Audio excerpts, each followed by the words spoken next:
Morning, everybody. Good morning, everyone.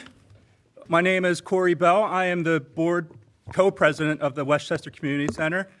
Whether it's your first time here or your 1,000th time here, we'd like to welcome you to this, our humble abode. This is our home away from home. This is a place that has been standing for nearly 108 years.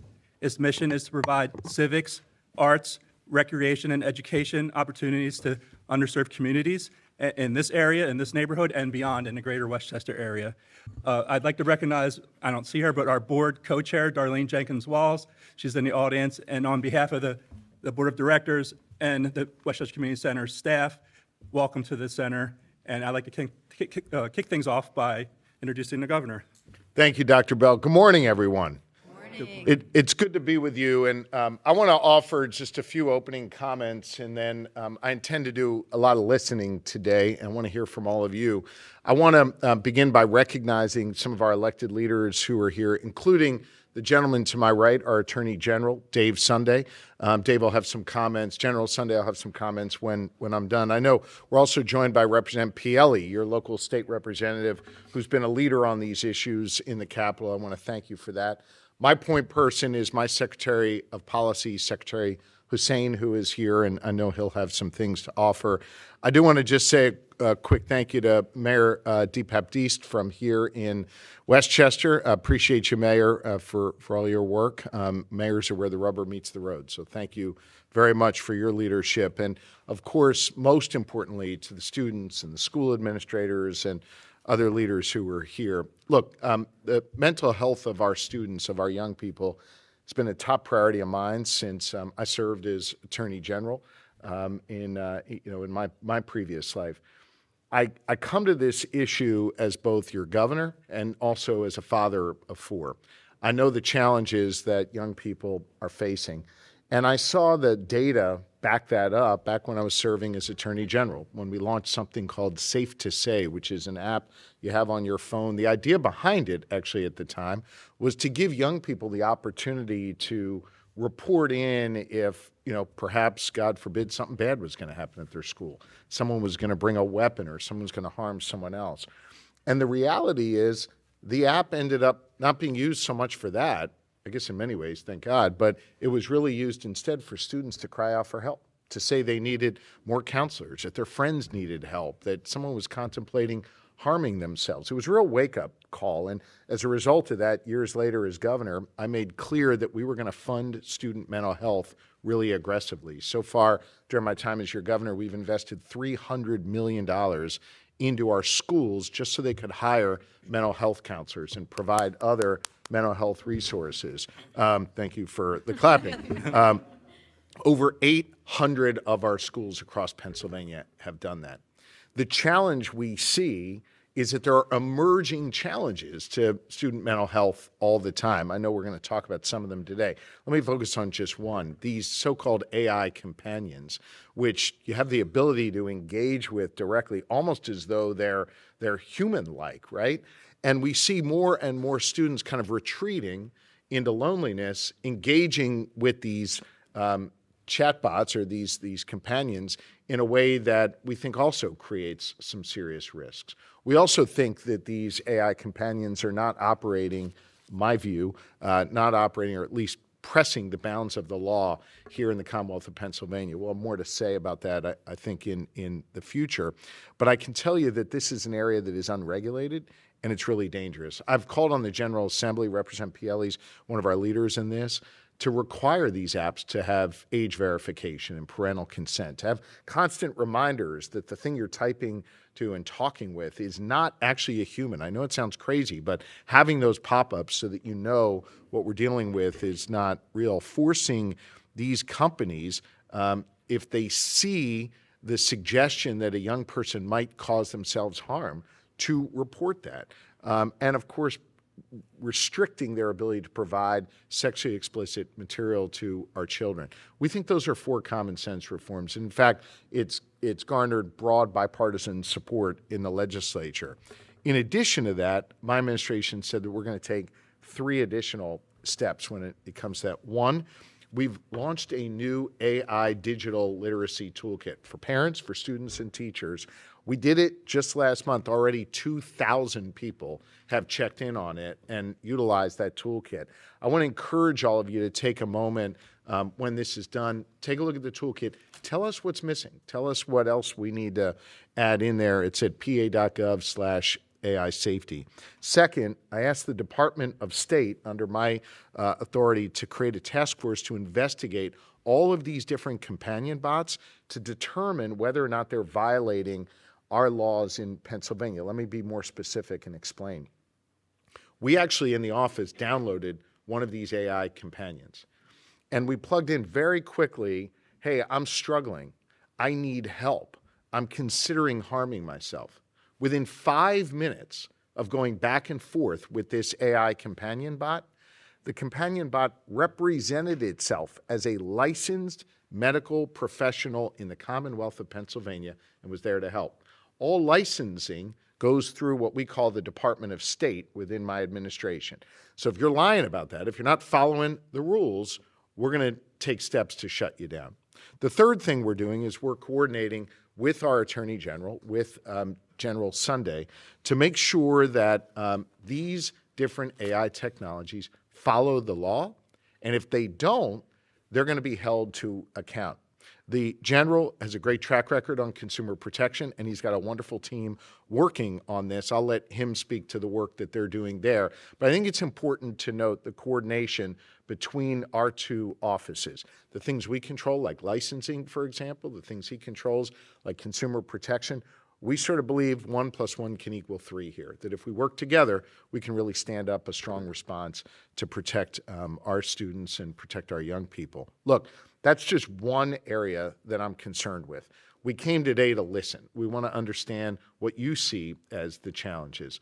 I know this school district had some unique challenges, and I am grateful for the bravery of the students who are here and for the parents. Again, speaking more as a parent and as a governor, I can imagine just how challenging that was for your child. And so I know that this is a district that has some, unfortunately, sophistication in this space. And so we want to learn from you about what you saw there and how we can address that going forward and scale that up across Pennsylvania. I'm here because this community really has its act together, understands these issues, and knows that we need to do more. And we're hoping what we learn in this conversation we can use to inform the work we do all across Pennsylvania. So let me stop there. I want to turn it over to General Sunday for some opening remarks, and then we'll get into our conversation. General? All right, so good morning, everyone. It is an absolute honor to be here. Thank you to the governor for setting this up today. This is beyond wonderful. So by way of background, I am a career prosecutor. I was a DA before I was the AG, and I spent most of my career in a courtroom fighting for community safety.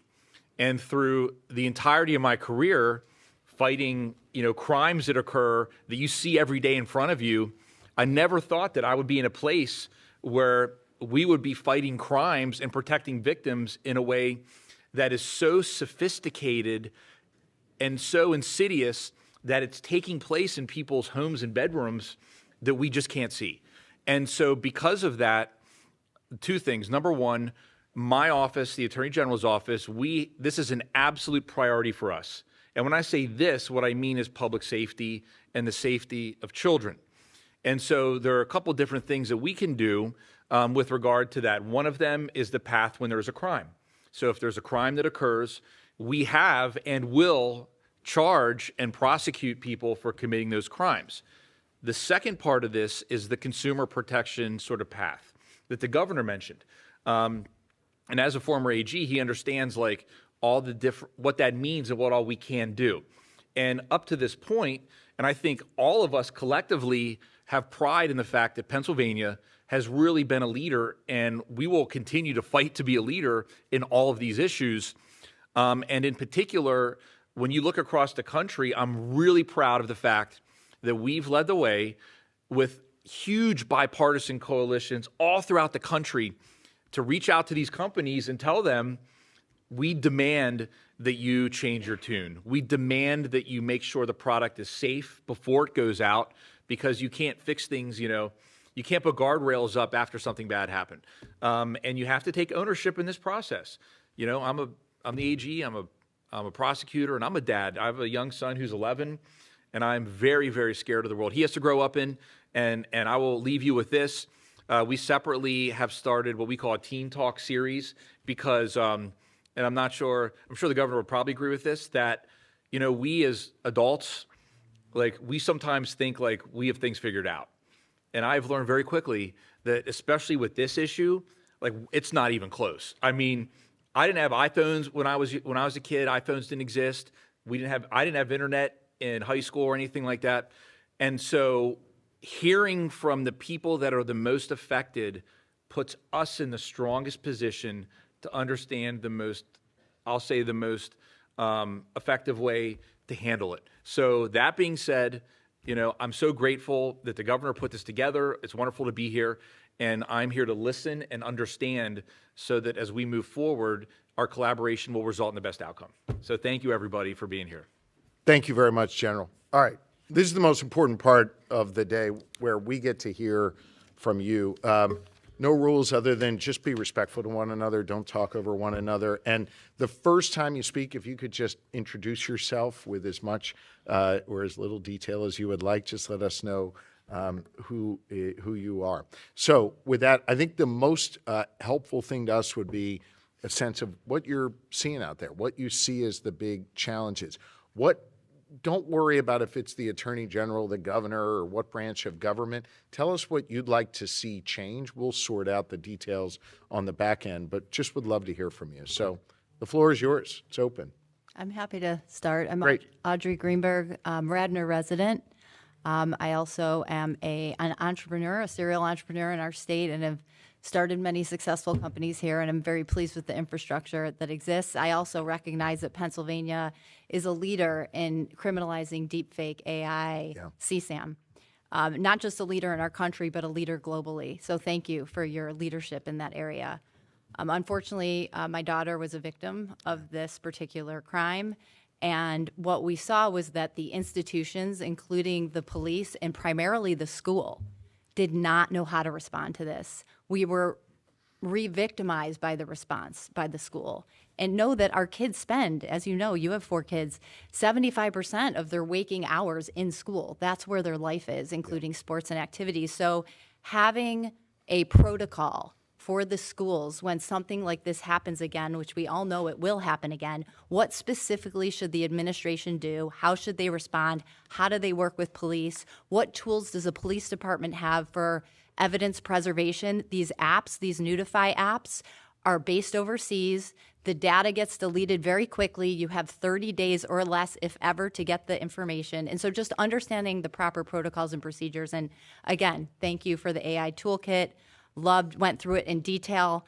And there is a good reporting mechanism with regard to the chatbots. Right. But I've given feedback, and I know you guys are responding, but there isn't really a centralized reporting mechanism for the deepfake pornography. So it would be good to have that as well so that we have the proper tools. And again, thank you. You're very welcome. Do you feel as though, as a result of the experience, the awful experience at Radnor, other school districts kind of took note, maybe learned from that? Or do you feel like, you know, us coordinating, say, the PD, Pennsylvania Department of Education, OAG, some other resources to inform the schools as to what happened, maybe use that as a case study, and then here are the steps you got to take? Or do you feel as though the school districts have done that? Yeah, well, I think in the cases of Lancaster Country Day and Council Rock, there's various degrees of how people have responded. Mm-hmm. And so, unfortunately, the lessons learned are negative.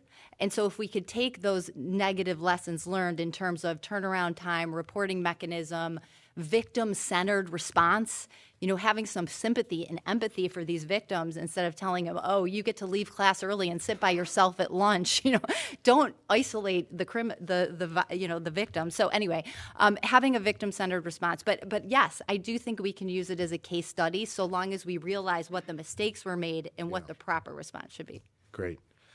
We will follow up on that. Okay. Can I know we were just going to leave it open. Any students want to jump in on that with your perspective on the issue? Go ahead, Hannah. I'm Hannah. I'm a junior at Westchester East. And I think one of the biggest things that I'm seeing is that where there's so much talk about digital literacy and AI and deepfakes and things like that that happen, but I feel like a lot of the education isn't actually coming to the students. I see it a lot of the time where it's kind of just like leaving it open to figure it out because we've been raised in such a digital world. But our opinions are being formed around these things and our ideas are being formed around these things. And it's not just the teachers anymore, it's everything we consume. And a lot of people just don't know how to approach it. Like just like general digital literacy, like the toolkit I opened it and I think it's really good. But I think there needs to be something that actually like lays that out for students on how to approach digital literacy. What would you like to see? If I ask you to write a student-only section of this toolkit, which, by the way, I may ask you to be careful, you've just volunteered, what kind of things would you put in there? What is lacking? What's missing? What would you kind of like to know? I would love to see more on how to approach social media and how to look for AI in our everyday lives, look for biases, just approach the environment that we've been raised in, and just like how, like when you open social media, what should go through your mind when you're consuming something, things like that, just like no blind consumption. I think that's really smart. Our kids will come to us a lot, to me and Lori, my wife Lori, and like want to argue a point with us. Sometimes my boys like to just be the opposite of whatever I think just to see how I'll react. But the first question we'll ask them is, how do you know that's true? I think that's sort of a foundational thing. Not do they have this opinion or that opinion, but how do we know it's true? And what I'm hearing you say is we've got to figure those kinds of things out first, the basics, before we get into expressing opinions on things. Yeah, I agree. I think I've done a lot of research. Like it really interests me with the whole like truth thing, finding truth in the environment we've been raised in, because I think a lot of teens are really lost. Yeah. And that also leads to the loneliness and the overwhelmingness.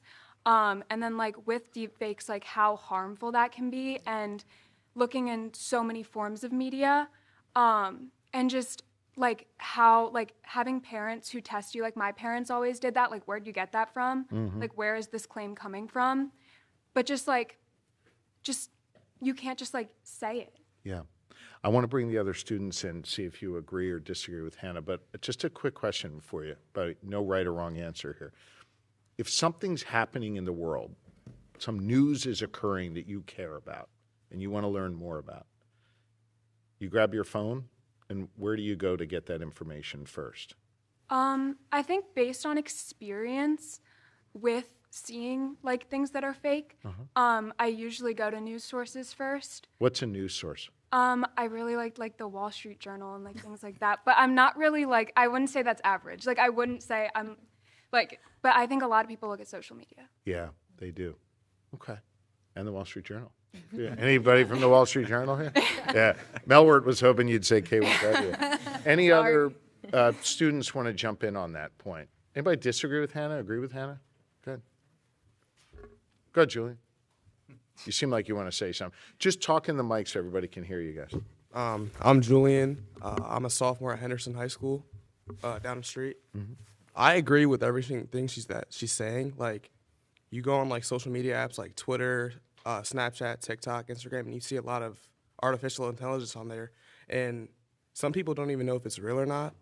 And so you can put something in their head like, oh, I saw this on TikTok. Is it real? Is it not real? Yeah. But I don't know what else to say. No, it's okay. It's true. One of my sons the other day was like, Dad, you look like an idiot in this picture. I'm like, what are you looking at? And he showed me. I'm like, that's not me. That was AI. So, no, I know I know what you're saying. Yeah. And there's like fake pictures out there and that really ruin somebody's life. Yeah. You know, like a fake picture, like what happened with her. You don't understand how much that person goes through. Yeah. And someone's trying to be like funny, which it's really not funny. Yeah. I don't think. Can I ask you a question? The AG mentioned he's a prosecutor, right? So his job is to enforce the law. If someone breaks the law, if it's a crime, sanction them. Sometimes they go to jail, they pay a fine, right? Lots of different things. what do you think the punishment should be? What should the sanction be if someone makes a deep fake and really, goes beyond embarrassing someone, but causes them real harm and real stress and real emotional challenges? What do you think? I think they should be taken to court and with all their evidence, see what happens. There was an instance at my school where the senior, he got put on probation now, but he was like buying nude pictures from girls at our school for large amounts of money and selling them online, and he got caught. And he's on probation. He also got caught doing it in Pittsburgh. So I think they should be taken to court, and jail time should be enforced. There's no reason you should be doing that, and it's a struggle for people like that. So I don't understand why they shouldn't be put in jail or on probation or house arrest or anything like that. Yeah. Others? Good. My name's Adam Dorfman from Radnor Township. And thank everybody again for putting this together. I mean, our family got hit with this, and quite frankly, I don't think we even understood what was happening when it first all went down. So we understand now how important it is, and appreciate everybody putting this together. I think, what Audrey brought up and talked about the schools a little bit, I think another key part of this that Hannah was going in that direction is sort of the unknown of as a parent, and Attorney General Sunday mentioned this, that we didn't grow up with iPhones. A lot of stuff on the internet now was not there when we were all growing up. And quite frankly, as parents, we don't know how it works as well as some of these kids do. And the kids are starting to understand this technology much faster than I think we'll ever be able to do. And I think a lot of the education really starts with the parents as well as on the school side of things, where, from our experience and what we're understanding about Discord and some of these other things on the internet that really are controlling and taking a hold of a lot of these deep fakes, I think that's a big education piece that parents really need to understand and dive a little bit deeper into. Yeah. I know it's a different school district, but if Dr. Bell at Harrington offered, parents, parent night or what have you, back to school night, but focused on parents' education on this kind of stuff, is that something you think other parents would go to? So I think there would. I think what also goes into play is that understanding the criminal aspect of this and what could happen to a child or a kid if they do get themselves caught in this. Because one thing that I also don't think that some of the kids in the area that we're from are understanding is the implications to this. What can happen if, in fact, you get caught doing this and the criminal implications? Do you think kids don't know? I don't think they understand it. What do you think, Hannah? You agree with that? Yeah, I do. I don't think anyone really understands, it's really hard when you're, posting something or, you have such, an immediate feedback to, understand how far that could go. Yeah. What do you guys think? You think? Go ahead. Hi. Hi. My name is Divya. Just talking. Hi, my name is Divya, and I'm a senior at Conestoga High School. And I think, a lot of the students don't really know, the consequences of using AI. There's always, good ways to use it. Some people use it to study and, make flashcards and study effectively. But there should be, some kind of boundaries made on,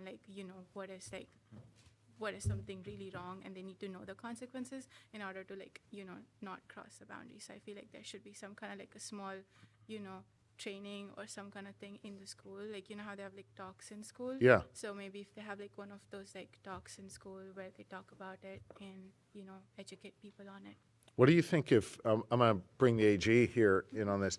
What if the Attorney General showed up, seriously, and said, "Hey, you go post that kind of stuff. This is what the law says. I can prosecute you. You can go to jail. You can get in a lot of trouble for that."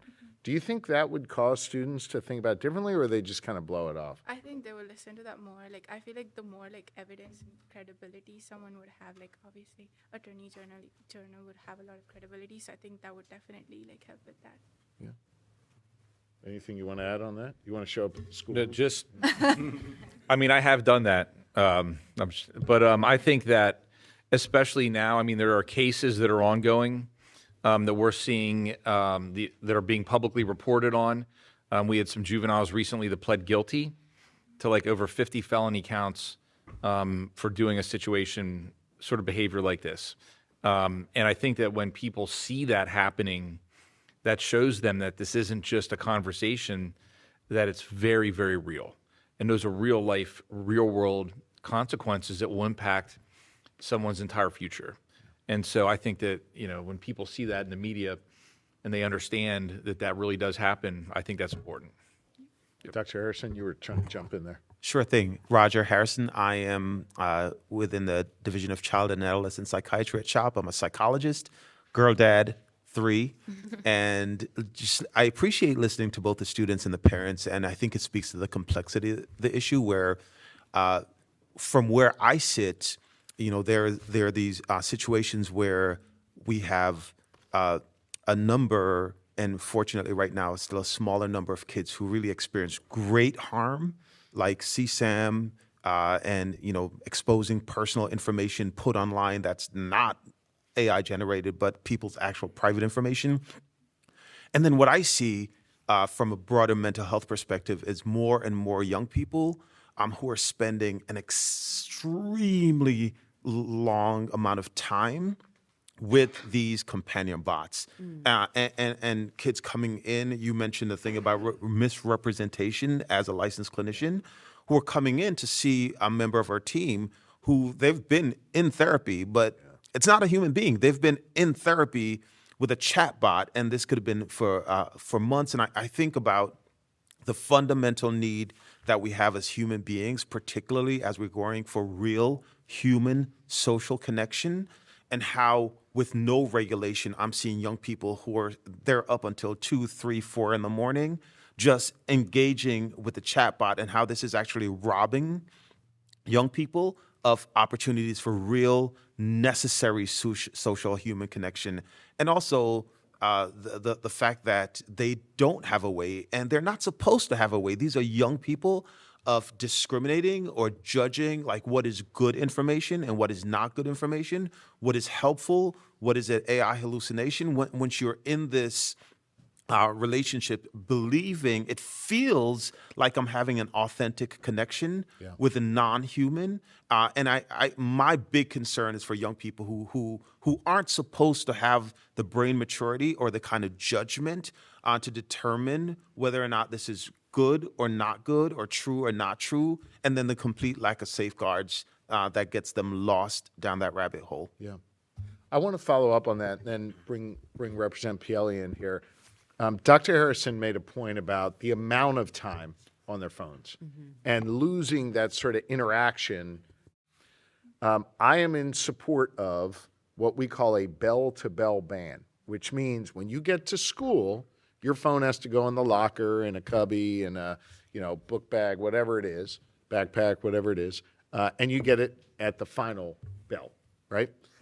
My kids hate me for this, but I do think it makes sense, and I'm curious what your reaction is to that. Would that create more of an opportunity to interact and have conversations? Do you think I'm wrong? You can tell me if I'm wrong, but I'd love to hear your thoughts on that. Go ahead. And I'm sorry, you should turn your name tag around because we got the blank side. Yeah. There you go. Andrew. Just Andrew. You're like Madonna or Beyonce there. Yeah, all right. Go ahead. My name is Andrew Schuneman. I'm a junior at Devon Prep. And I for sure think like the phone policy is like a great way for like to develop like social connection. Like for example, you're not gonna have like kids like on their phone at lunch, like just like texting away like a chatbot, like Dr. Harrison said. Like you're really developing that human connection. Like you're talking to your friends, you're giving them a 5 and 2, like a handshake with like the eye connection. And also like it's like really impactful like in class, like when you're in class and you're just like sitting on your phone, like you're just like scrolling on TikTok or Instagram, like you're not like listening to your teachers. However, like when you don't have your phone, obviously you're like, you don't have anything to do in class. You might as well listen to your teachers. Yeah. Anybody agree or disagree with Andrew? I definitely agree with that. I think it's I definitely agree with Andrew on the fact that we should, have that social connection to school, because right now I feel like when I try to talk with my friends, sometimes they're on their phones and it's a bit distracting, because I feel like we're kind of missing out on a really important part of like our childhoods, that talking with friends, understanding how they're doing. But it's kind of frustrating when you're trying to have a conversation with someone and they have like an AirPod in and it's like, are you listening to me? Like, are you, understanding like what I'm trying to tell you? And I think putting the phones away would also help us like understand each other better and just be in the moment. We actually, like the importance of being in the moment is also something that I've kind of been thinking about and reflecting on myself as well, because sometimes I catch myself on my phone and I'm like, I feel like I could be, doing something else, talking to my brother or trying to use my time more wisely other than just, scrolling on social media, which really isn't like trying to benefit me anymore. So, yeah. We use a computer in class to take notes. So some classes, our teachers prefer that we take handwritten notes because they think that it will help us like understand the information clearer. But some classes, like our tech classes, we do take notes on our computer. And you don't find that to be distracting? Not particularly. Sometimes it is, because I think we've all had a moment where, we go onto a different browser that we have open and then we go down that rabbit hole of finding something interesting and going down. Maybe, having like a browser that maybe you can't go onto other browsers when you're studying would maybe be helpful. And it is something that like I think our schools have. It's called like lockdown browser. So when you're taking like an essay or something, you're not allowed to go onto other browsers. So it makes it easier to like be in one place at that moment. Okay. I want to bring in Representative Pielli, but here's the thing. In a few weeks, he's going to have to vote on this bill. Okay, you're his constituents. Raise your hand if you want him to vote yes. Yes for the bell-to-bell ban. Come on, you got to vote. All right. Good, you all vote. Hold on. All right, here's how we're going to do this. My kids aren't going to like it. Right. I've already dealt with that. Sue, I'm going to ask you to vote yes on the bell-to-bell ban or no on the bell-to-bell ban, and he's going to have to be your voice on this. So who's voting yes? Okay. Andrew, come on, my man. I said I agree, but like I can't. So there's peer pressure here? I think he's saying he has to also be a representative of his peers. And all right. So who's actually voting no? Okay. Andrew, dude, come on. You were for it, now you're like for against it, right? I mean, she was for it too. Okay. Yeah. She was. Why are we a no on this? Well, actually, at Henderson, we already have a ban on cell phones, so you're not allowed to have your cell phone out, and you have 3 strikes. So first strike, they take it away. Second strike, your parent picks it up, and third strike, you can get suspended. And then I go to barber school at TCHS in Brandywine, and we're not allowed. We lock our phones up in a box, and so the last 15 minutes of class, if you locked it up the whole time, you're allowed to use it. But I don't think we should have this ban. I mean, we already have it, so I'm already experiencing it, but I don't want anyone else to experience it. No. Got it. So you're okay with it. No, this is important. You're okay with it kind of in your school, right? You just don't think it should be a state policy. Everybody else got to eat. Everybody else got to eat. They got to eat, not us. Okay. All right, but you've benefited from it. I think so. At the start of the year, some kids, like, their social batteries were, like, worn off. Like, they wouldn't want to talk to anybody because it's like in person now. You're sitting at home during the summer doing nothing. But I think it's good because you can communicate instead of texting on Snapchat or Instagram and being face to face with somebody, and I think that feels good. Did my son Ruben get to you on this? Go ahead. You got a tough job now, I think Chris. It is tough. I mean, we've been hearing different concerns about limiting access to communication also. There's different variations out there, what we're discussing. I think we could all agree, though, school is for learning, and it's not for being on the phone. So that's the fundamental difference. And I've heard a lot of things about communication. AI is going to be probably the biggest cataclysmic change in humanity. I mean, it goes beyond Gutenberg's printing press. How we're going to communicate, how we're going to medically, business-wise, jobs. One thing we cannot do is lose our humanity over this. And that's sort of a common denominator And education in the schools is the primary focus. The health, safety, and welfare of our children, our greatest resource. No one's going to argue about that. Whether or not it's bell to bell, whether or not you could take your phone out on recess, there's different ideas out there. Some kids have medical needs where, it might really be a good idea that they have that phone on them. Gosh forbid, there's a problem. Some kids are volunteer emergency first responders. They are. I know we have a couple of them here in our school district, and, they need to have their phone to respond to the call. So, we could do things within reason, but we do have to set a groundwork because a lot of this AI stuff, it's almost like the horse leaving the barn already, and we're trying to catch up. The governor laid out some great initiatives in the beginning. He mentioned them again during the budget process. We've tried to meet that challenge. Recently, the Senate just passed SB 1090. Pretty much unanimously, 49-1. Our bill, Representative McNeil and myself introduced a bill that's sort of a companion bill, but it goes a step further. We've heard some discussion about AI companions and how dangerous they are, and some of the incidents where they're actually, egging students or egging minors on to do self-harm. Some really bad stuff out there. So our bill goes a step further. We have an age verification process that the governor requested we put in legislation. Once we find out that that age verification shows you're a minor, there is no AI companion. That's it. They just can't get it. If there's inkling of any self-harm, they're directed towards proper resources to address their current needs. So these are things that we have to work together on. I love hearing from the younger folks because, to the point, it's almost like you're speaking a different language. I remember the days when I was traveling, I had to get out a map and look, and I would highlight where we were going. That's where a lot of us are coming from. And so for us to understand, I think it's a challenge for us as adults that we have to take responsibility and not throw it on you. And we have to set up some of these guardrails. With any new innovation, when cars came out, we didn't have any laws. If you look at Title 75, which has to deal with automobiles, it's hundreds of pages thick. So we're just starting, but I think this is a wonderful opportunity for the youth to teach us in so many ways.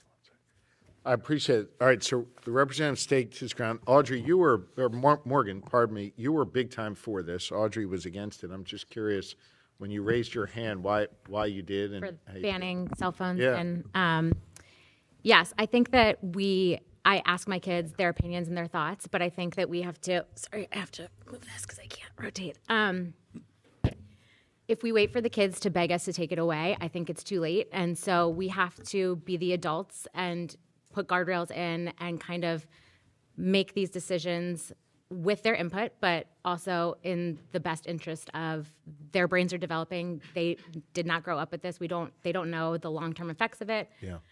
We do as adults. So I do think that there are addiction to iPhones. So there are kids who are really going to have a very hard time letting go of their phones. But I think our teachers are begging for this. I know as a parent, it's exhausting trying to, put your phone away, put your phone away, put your phone away. I can't imagine a teacher trying to manage an entire classroom of that and that level of distraction. I don't think it's the teacher's job to be policing technology either. I want them to be focused on teaching our kids. So yeah, I know that my kids will not be happy with my vote, but I do think it's just the right thing to do. Yeah. Corey Bell, I've been a school counselor for 20 years, and the district I work in currently implemented an off and away policy. They did their research, and this is what they came up with. Either your devices are in your bag or in a storage caddy in the front of the class, and then they pick it up after the class is over. So that's essentially the bell-to-bell schedule that the governor's talking about.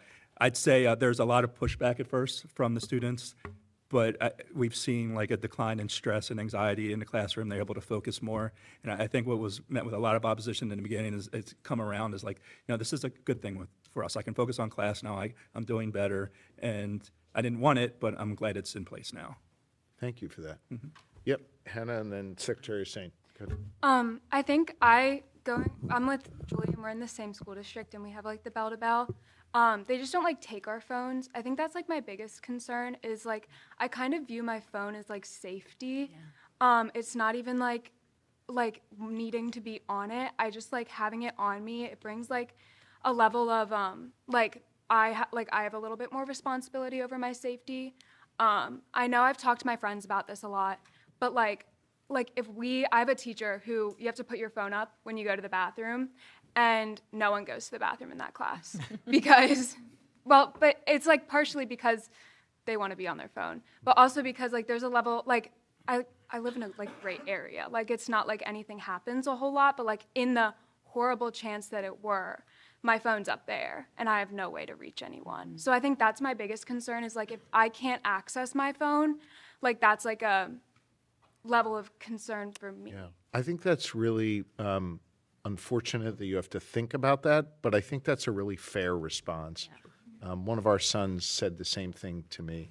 So if you were offering an amendment to Representative Pielli's bill, how would you, what would you write in that? What would you think would allow you to not have the distraction, but still feel like you had, some safety and some control? I think there needs to be some way to empower teachers so that when they say put your phone away, it has authority. I think there needs to be a level of punishment where like if you're on your phone, like you are punished. But I think taking like the phones themselves away, like instead of just the distraction of it, is like that's where I can't agree with the phone bill. Yeah, so I think right now, no one, I'm certainly not for taking your phone, but it would say, it's got to be in one of those little cubby things in your locker, in your book bag. You're suggesting, no, it should be allowed to be on your person because that allows you to feel safer. But you agree with the idea. I'm not trying to put words in your mouth. You agree with the idea, though, it's got to like stay in your pocket or stay in your purse so it doesn't come out. Definitely. Is that your view? Yeah, like I fully agree it's a distraction in the classroom, but there's a level of safety that I can't agree with. Rep, would you accept that amendment?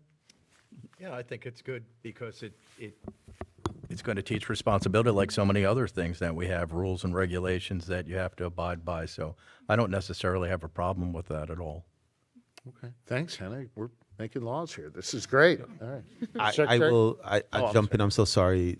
As you were speaking, Hannah, my heart went out because I've heard that from so many young people that I work with, that part of the reason I like to have my phone is that we have really normalized a culture where young people are going into school buildings with a lot of fear for their safety. Yeah. And I know we're here having a conversation about AI, but you can see how it is all intertwined with technology and the role of social media.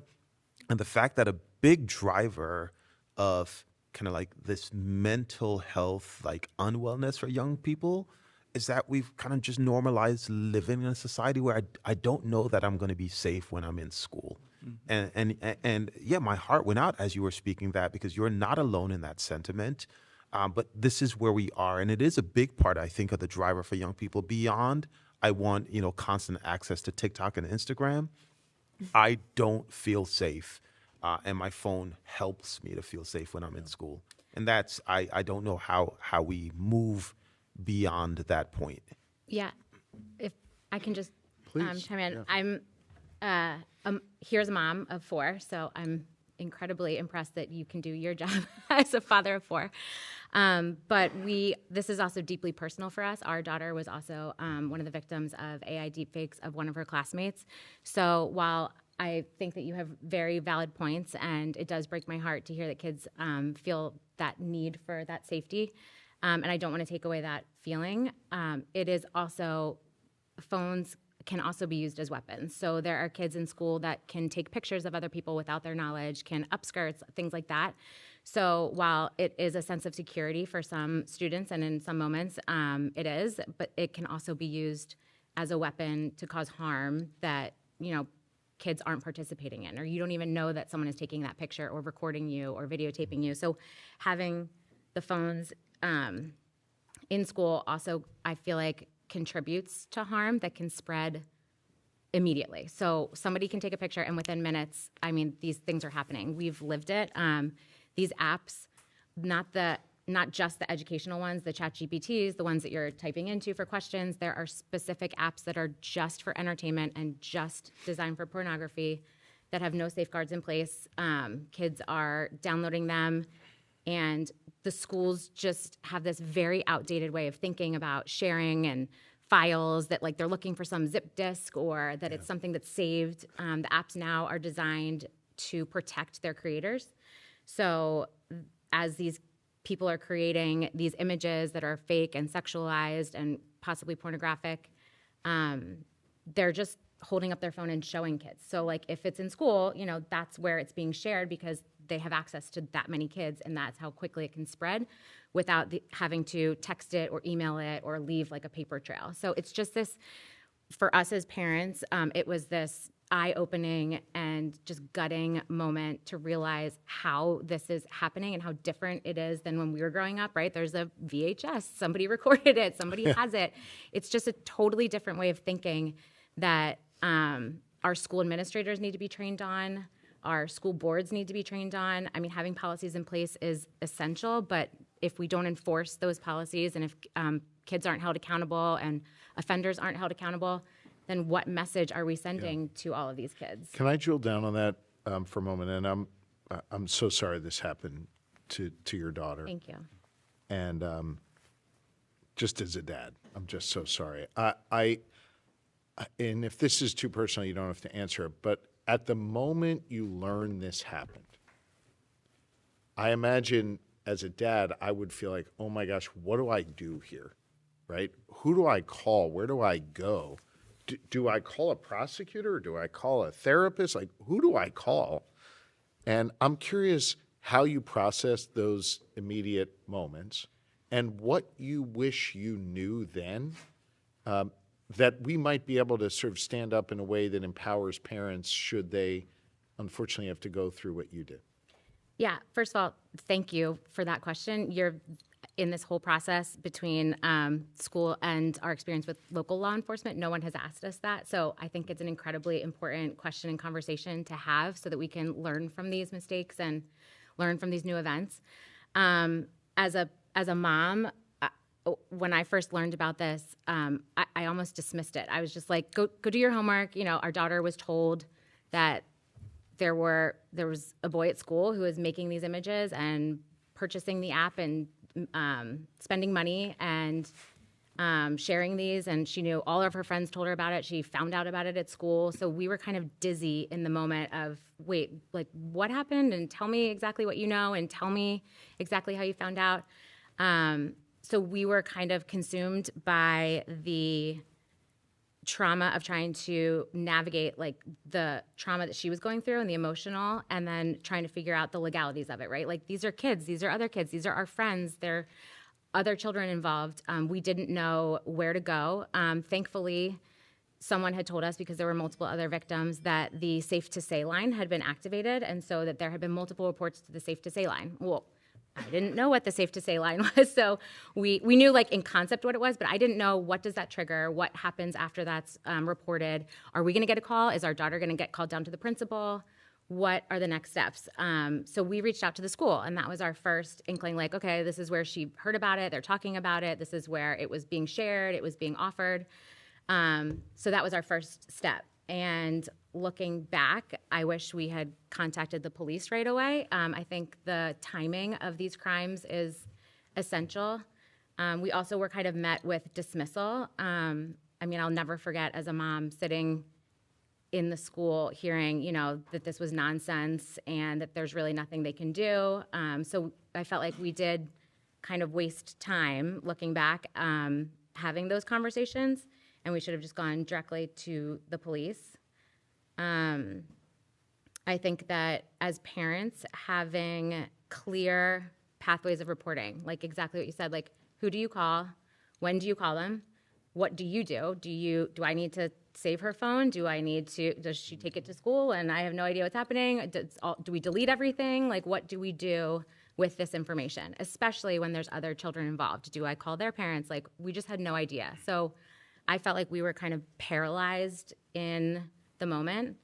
And now looking back, I definitely would do a lot of things differently, or wish we had had the resources to do things differently. It's super helpful. We're going to follow up with you because I think this is something we need on our toolkit. And by the way, we may need to actively work with our school districts to sort of empower them with, hey, here's step 1, 2, 3, 4.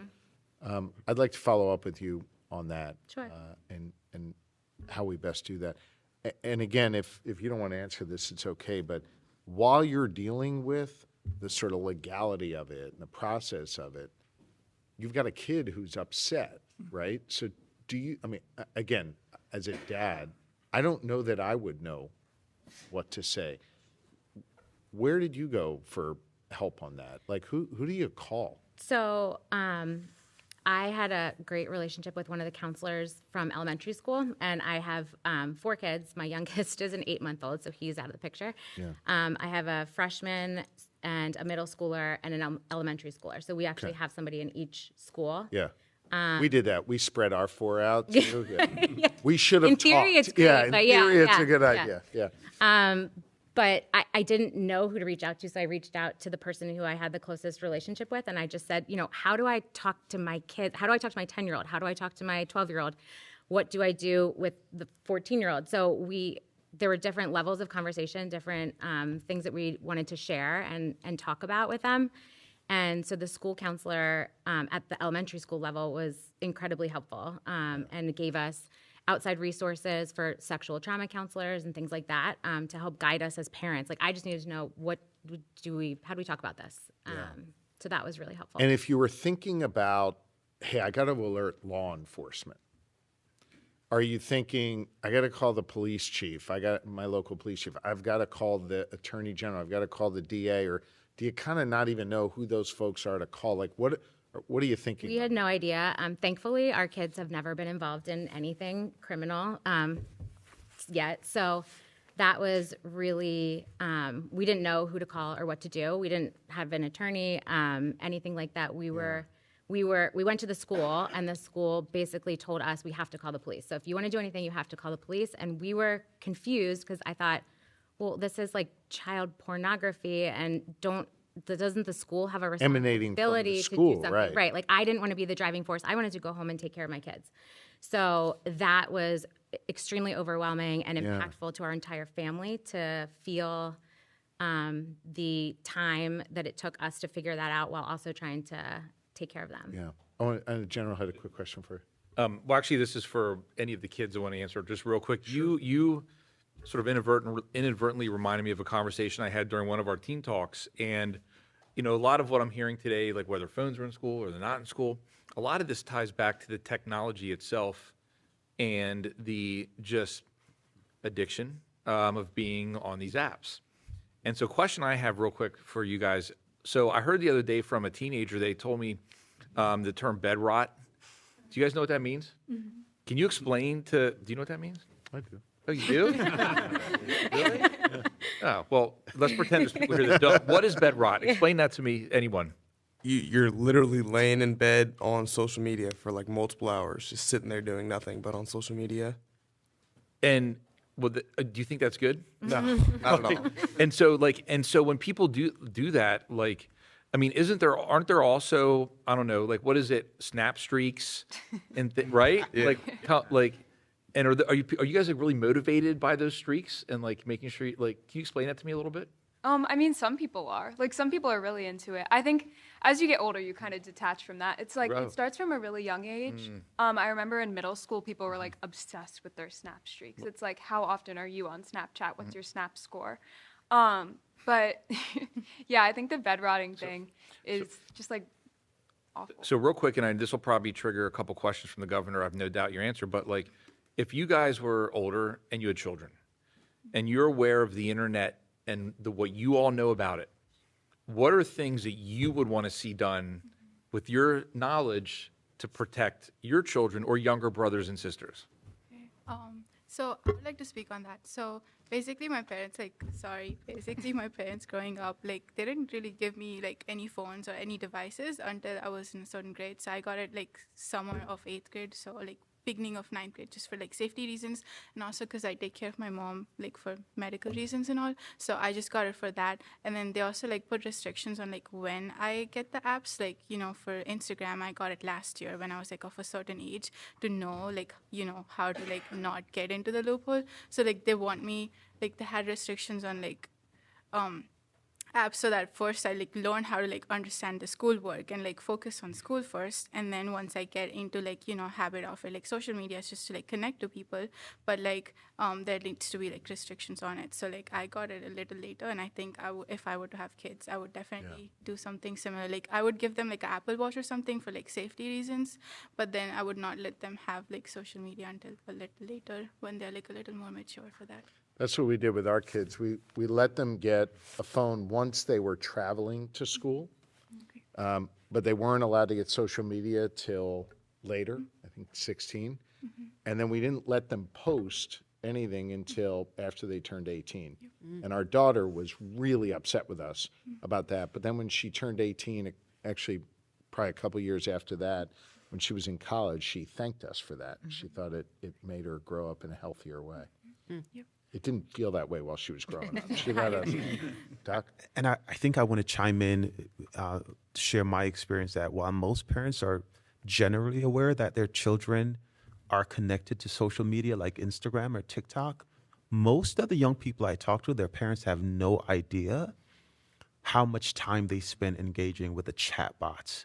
So if they're using Grok or Claude or ChatGPT or whatever, I think the parents know that they are on Instagram, but I'm not sure that parents are always aware of the amount of time that they spend engaging the companion bots.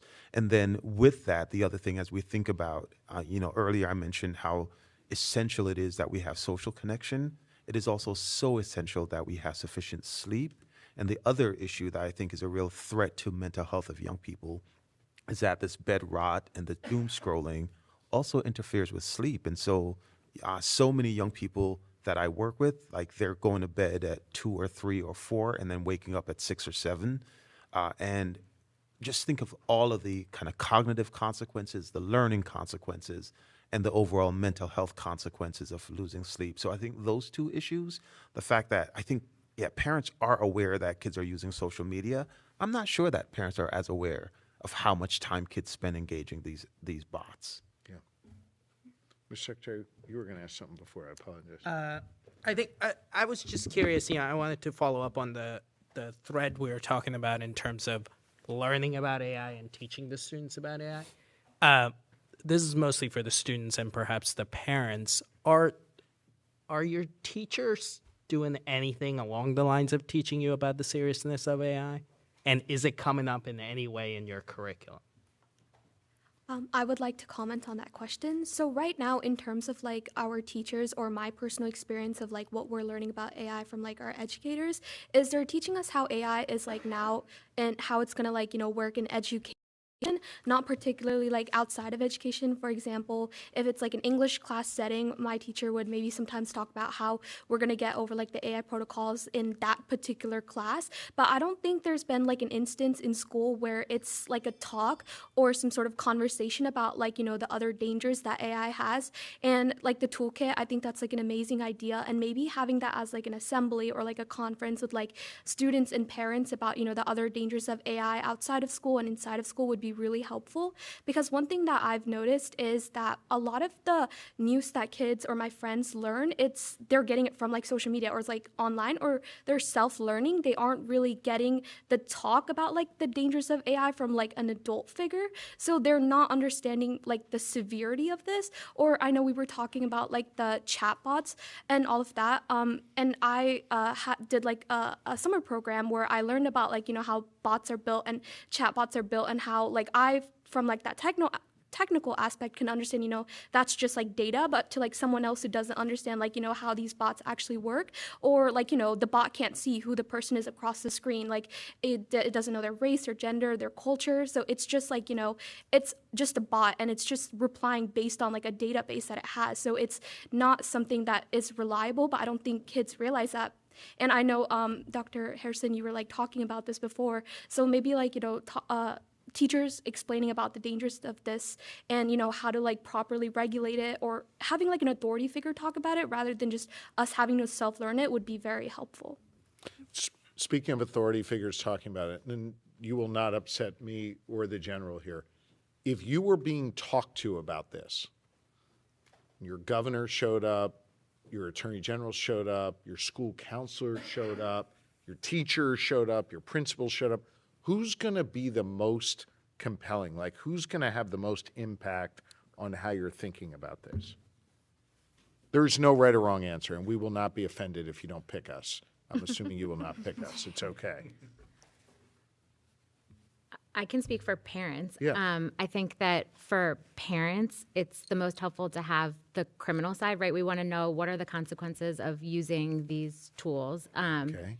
I also think that visuals are really important. So we keep talking about AI and bots and all these things, and it feels very abstract. And so, like, when you see it as a mom, when you read these texts and conversations, or you see what these bots are saying back, is where it just is such a gut punch, and it helps you to really understand the real danger. And same with the deep fake apps. And as a parent, I kind of want to know, how are kids getting these apps? Is it just, are they targeting you on TikTok? Are they advertising to you? Is it your friend told you about it, word of mouth? Is it a teacher told you use this, AI bot for schoolwork? How do we get there? Okay. Is kind of my question. So if you had a parents' night at school, and say the principal was there with the school counselor and some combination, maybe the local police chief or the local DA or the AG or someone from his office, that would be helpful. Yeah, for me, for sure. I think that having a high schooler, it exposed us to the fear of all of these kids, of their scholarships, their college applications, recruiting, things like that. Are these recruiters Googling your name? Are they looking for this information? Yeah. If you were the offender and you made a mistake, is your life over? So knowing those things as parents, that, kids are going to make mistakes, and we have to help guide them through that so that this isn't a life-ending sentence. But knowing as a parent, what different levels that is and what that looks like, I think from the college perspective for the high school kids is really important. Okay. Anybody else? Yeah. Okay. I had met with this woman. She's the world-renowned expert in this deep fake, and I think as part of the advocacy. And one of the interesting things was when Act 125 and some of these acts that have been passed to criminalize this behavior, it was never imagined that this would be a minor on minor crime. Yeah. And so I think the question is, to Morgan's point, is both from a victim-centered perspective, but also from a perpetrator perspective, how we're handling this, how we're educating kids, and what guardrails that we can put in place from at 18 and up, if you can download the app, or going after the tech companies. But certainly, to your point, when this first happened back in December, the first thing we asked for was a community event. Let's get the principal, the superintendent, the chief of police, the prosecutor, some expert on criminology, so that everyone can be educated in what this is, how it works, and what the impacts are. But the schools just have a lot of resistance to that. I don't know why the schools just want to bury their head in the sand. They want nothing to do with this. And the more we ask for it, the more they resist. So if there's anything that can be done from a state legislative perspective or an enforcement Department of Education, I would fully support that. Yeah, and to that point, this isn't a Radnor issue. The fact that we're all here in all these different districts, so statewide guidance and statewide involvement, I think would be hugely important as a parent to realize this isn't a Radnor thing. I need to kind of pay attention. I know it's not a Radnor thing. I'm hearing Dr. Bell, you should respond to that. Maybe you don't have to respond on behalf of your school. I'm letting you off the hook, but you're the expert here in school district issues. Go ahead. I'll just speak in terms of original thought and writing, say you have an English assignment or a history assignment, or you're writing an essay for a college application. Nothing's ever going to replace what's in your head, your original thoughts, your experiences. Anything that makes you you, AI is not going to be able to replace that. So my advice when it's time to write those applications or do that assignment, you can use AI as maybe a guide to get some tools to help you, but you shouldn't have it write for you ever, because there's a couple different things. They'll be able to tell teachers, college admissions counselors will be able to tell right away if it's written by AI. And some of the ways is they use the language might not sound like you. It might sound like more robotic. Phrases repeat, and they might repeat a couple times. And there's also, I guess, other AI that can check to make sure what you're submitting isn't written by AI. So I wouldn't ever recommend that you use AI other than maybe a guide that did I write this right? Is the spelling and the grammar correct? Colleges want to see what's in your head and what led you to apply to that school. And your teachers definitely want to hear your original thought to make sure you're understanding the material that they're presenting. But why aren't the schools leading conversations on deepfake AI? I mean, we all understand write your own stuff, and I'm not trying to be disrespectful, but it's been the huge. We were victimized more by the school than this kid that made a video. And so, what is it that the schools can do, and why are they not wanting to curate a positive conversation around the consequences and actions of students that are breaking the law? I don't know if I can answer on. No, but I think that's. I'll let you off the hook here.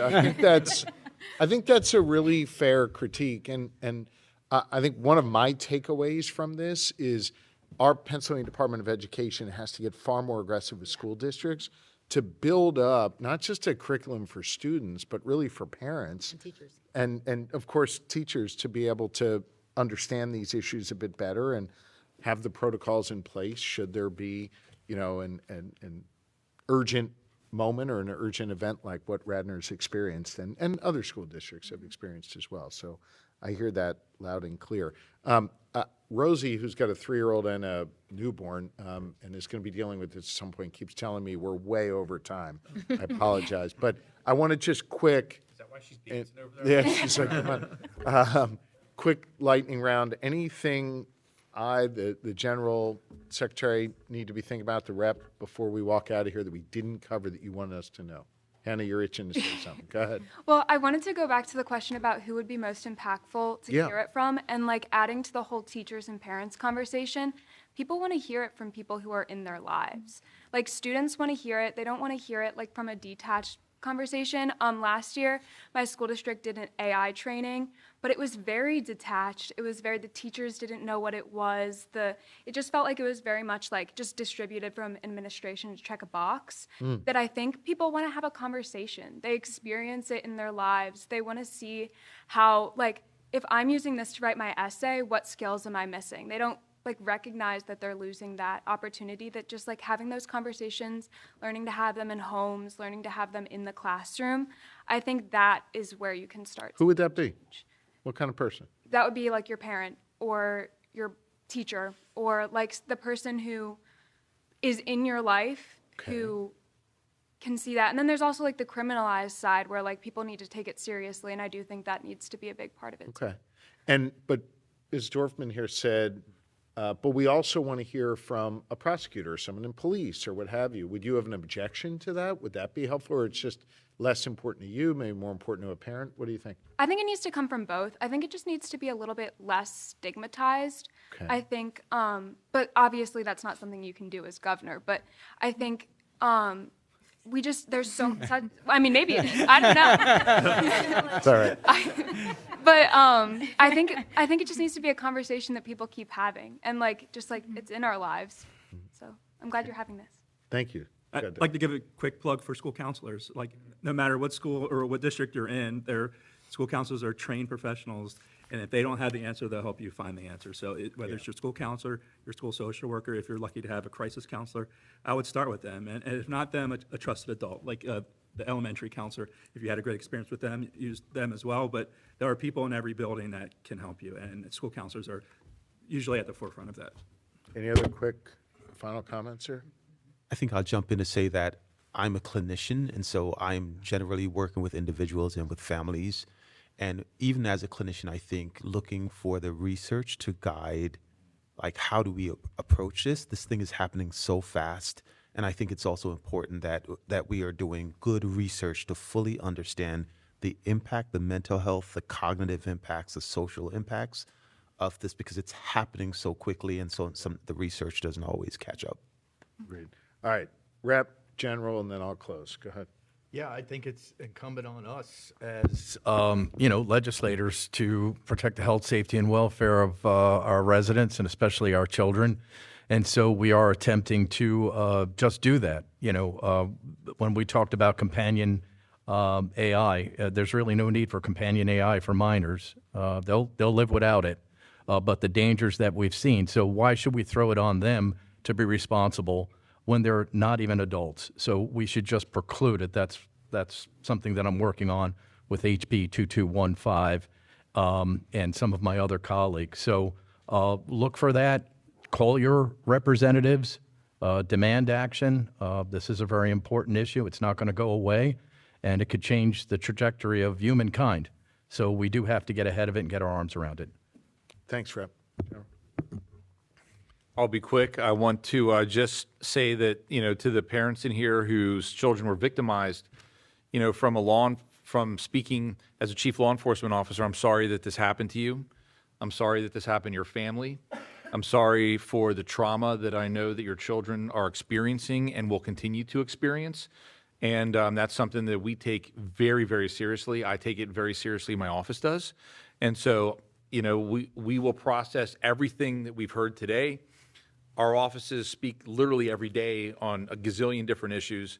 And so we're going to make sure that this wasn't just notes on a pad, that it results in action.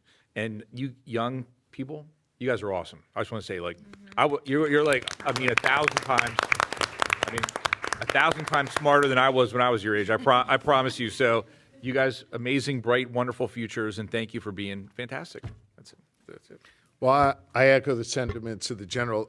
They may be smarter than both of us now, not just when we were kids. It's really impressive. It is hard to show up at a table like this.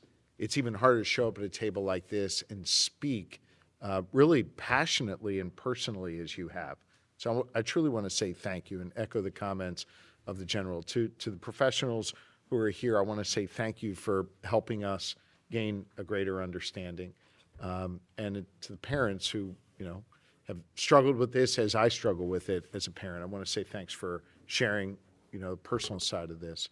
We have a lot of work to do, and what is clear to me is we've got to sort of come at this from a multitude of ways. We need our schools to be far more engaged with our students and with our parents and our teachers. And we're going to give some thought to how to do that through the Pennsylvania Department of Education to try and push toward, some universal approach that then gets customized district by district. So that's with us. That's something we're going to work on. Second, I think we need both a legislative and a regulatory response to this. Representative Pielli talked about some of the legislation they're working on. I've been clear about what I would sign into law, and we're going to work through that. Also, from a regulatory perspective, I mentioned at the top, we think we have some regulatory tools on these AI chatbots, particularly those that are holding themselves out as medical professionals. So we're going to follow up on that. I think third, there's like a prosecutor police angle to this. Morgan, I thought your comments before as a parent sort of being directed that way were striking. I think the school, frankly, should have been able to do more to help you initially. But there has to be a law enforcement piece of this, and ideally in a proactive way. And so I won't speak for the general, but I think you heard that as well, and we're going to talk about how best to do that. And then finally, I guess I would say I hope this conversation doesn't end here. I want to invite all of you, particularly our students, to stay in touch with me. I'd also ask, I don't know if I'm allowed to give you homework or not, but if you could take a look at our AI toolkit and frankly, tell us what's good on there and also tell us what's not good, like what we need to maybe take out or what we need to add. I'm going to give you my number. You can text me directly, okay? I know, you're looking like it's great. Write it down. Okay, it's 717. I'm really giving my number. You ready? You have a phone? No? Here. Morgan will write it down. 717-788-8990. You can text me. I'd love it if you would text me your thoughts on how we can fix or how we can update that. The press can't have that number, by the way. How we can update that toolkit. And I really want your feedback on this. And by the way, I don't mind if you share it with your friends and ask them what it is. Andrew, I'm telling all your friends you voted for the Bell to Bell. I don't care what. Yeah. But sincerely, it is super helpful for me, my secretary, to be able to do this work, with your input. And your input has been really, really important for us today. So thank you. To be continued. Text me directly. This is very, very helpful. Okay? Thank you. Thank you. Thank you. All right. Good afternoon. I'll share a few thoughts. The general will share a few thoughts, and then we'll be happy to take some of your questions. I thought the conversation, which I think you all got the chance to witness, was really, really helpful, and it was impactful to me to hear directly from the students and the parents and the school administrators. Look, it is clear that we've got to come at these challenges in a multitude of ways. We need legislation and regulatory changes, and Representative Pielli was there talking about some of the legislation making its way through the House and the Senate right now.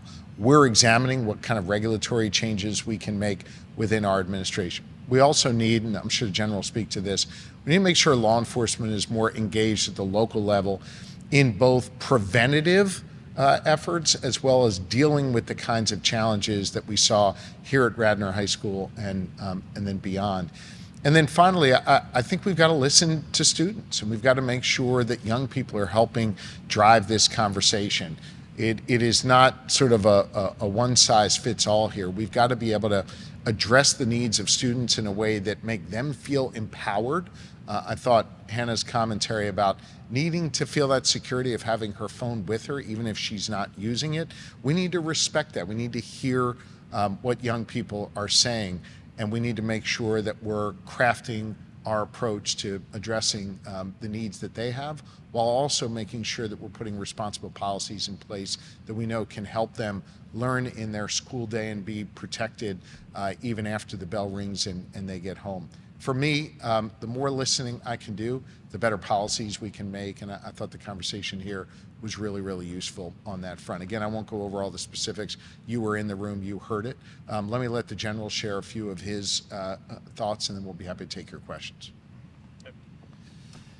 Thank you, Governor. I appreciate you putting this together today. This was amazing from the perspective of the Attorney General and from a prosecutor. This is unbelievably important. It is so critical that we do what we can to keep kids safe. And you know, when we come at this from a policy perspective, oftentimes I think this isn't a state secret. Like, as adults, I think sometimes we have the answers. We think we do, but then we talk to the people that are actually impacted by it, and we learn that we were way off. And that's why these conversations are so unbelievably important. I mean, I learned a lot today from these kids. I mean, these were unbelievably bright, thoughtful, smart kids, and the way that they articulated the issues, it was unbelievable. One point I want to make real quick is that one thing that struck me as listening to them, and we've been doing a series of teen talks as well, is that, you know, this is an issue that they can't escape from.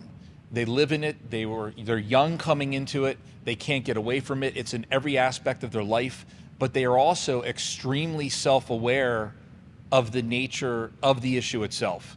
And so this is the way for us to learn and be in a position to make the right decision. So thank you again, Governor, for putting this together.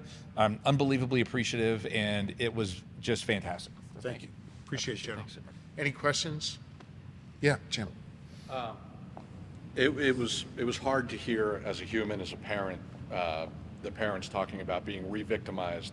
And I know you addressed some thoughts of, but as a leader and a prosecutor, what do you take away from that? Where do we go from here? How do you get that toolkit in place so that parents, especially children, don't feel re-victimized when they're a deep fake target?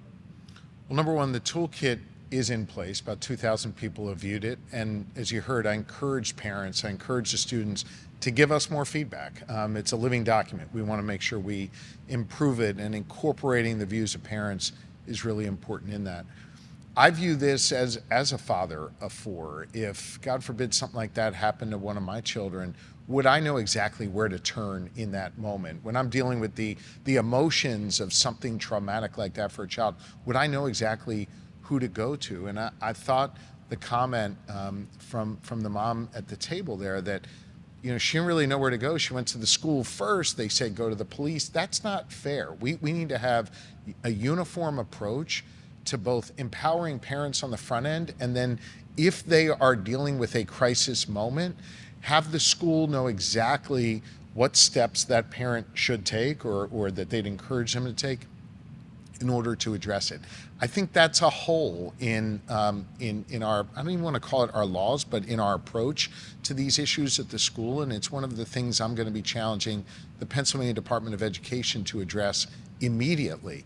I think it's going to be important for parents at a back to school night or at a special in-service night at the school to be able to come and hear from a prosecutor and hear from a counselor and hear from a teacher and a principal about what steps they can take if they're dealing with an emergency situation and what they can do to try and prevent something like that from happening.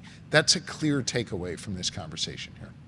I guess I asked the question wrong because you could have cut me off. Well, the parents say that they just felt completely, the district wants to bury their head in the sand. They wanted they wanted a community meeting and felt that they were being ignored. So the toolkit may be there, but it's not getting to where it needs to be. So how do you close that gap? How do you make sure? I think you're asking two things. Yes. We released the toolkit just a few weeks ago. Already about 2,000 people have gone on. That's a good rate. But what is also clear is schools need to be far more aggressive in educating and empowering parents and students so that we can prevent the kind of thing we saw here at Radnor and in other schools and give people at least the comfort of knowledge on how to deal with these emerging technologies and the threats that come with it. And should there be an acute incident, what to do? What's the first call? What's the second call? How you deal with it? And I'm going to direct, right when I get back to the office, the Department of Education here in Pennsylvania to be far more aggressive on that. Attorney General Sunday, you're here with Governor Shapiro, and I wanted to ask, how have you felt about the governor's habit of challenging the federal government in court when that is traditionally the role of the Attorney General's office? So what I'll say is this, and I'll be pretty quick about this. You can actually go back to my budget hearing from a few days ago where I laid it out in great, wonderful detail. And so the takeaway very simply is we have this amazing thing in Pennsylvania. It's called the Commonwealth Attorneys Act. And a lot of states don't have this dynamic, meaning in many, many states you have the agency lawyers are underneath the Attorney General. Pennsylvania, we do wonderful things in so many different ways, and we're a Commonwealth, and our laws are built that way. So with that being said, everything I say yes to means I say no to something else. And when I ran for AG, I made it clear that my mission was to make sure that our communities are safe and do everything I can within the constraints of what I am supposed to be doing. At the exact same time, and I'm sure he'll probably want to cover this a little bit, is the governor in Pennsylvania has every right to file the lawsuits that he wants to file, in particular that pertain to the agencies of which he is the executive over. And so I think when I hear your question, what I'm hearing is more of a compliment on the fact that we are all focusing on our core competencies so that Pennsylvania receives the benefit of everyone doing their job. Did I say anything that you? I would just say, as today is evidence, we work together. He and I work together, and I think, General, you mentioned this in the other room. Our staffs talk multiple times a day, not even a week, but a day. And we're going to continue to, within the bounds of the Commonwealth Attorneys Act, do the jobs that we were both elected to do and that we think is in the interest of the Commonwealth. Okay. Can I go off topic? I guess that was off topic, so sure, yeah. Governor, you have TSA agents working without a paycheck at PHL and other airports in Pennsylvania. Do you have a message for them?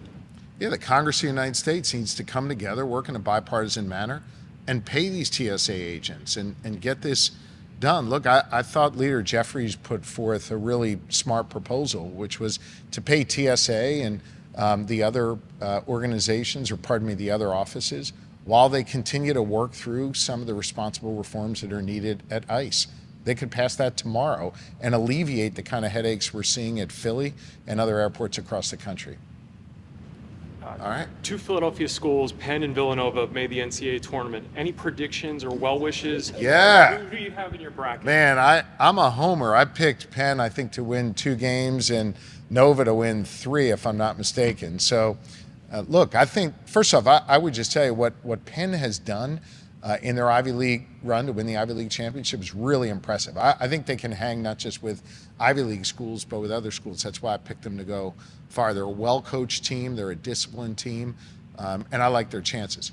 Nova's seeing a real resurgence under Coach Willard. I thought they had a good, not great recruiting class, but that good class really overperformed. And I think they're going into this tournament kind of playing with house money, and I think they're loose, and I'm excited to see them make a deep run. Now that I said all that on camera, if none of that happens, you're not allowed to come to the next press conference and ask me about it. County that has had significant local fights in the middle of them over AI. I didn't hear the beginning of We're it. in a county that is in the middle of significant local fights over AI data centers. Should the state be doing more to regulate those projects? Yes, which is why I put my grid proposal forward. I think it is really important that that be adopted. I'm going to certainly do it administratively. I'd like to see the legislature address it. I was pleased by the fact that both Republican and Democratic representatives and senators expressed support for that. And I'd like to see the legislature come back into session and do their work to put these responsible regulations in place. All right. Thanks, everybody. Have a great day. Thank you.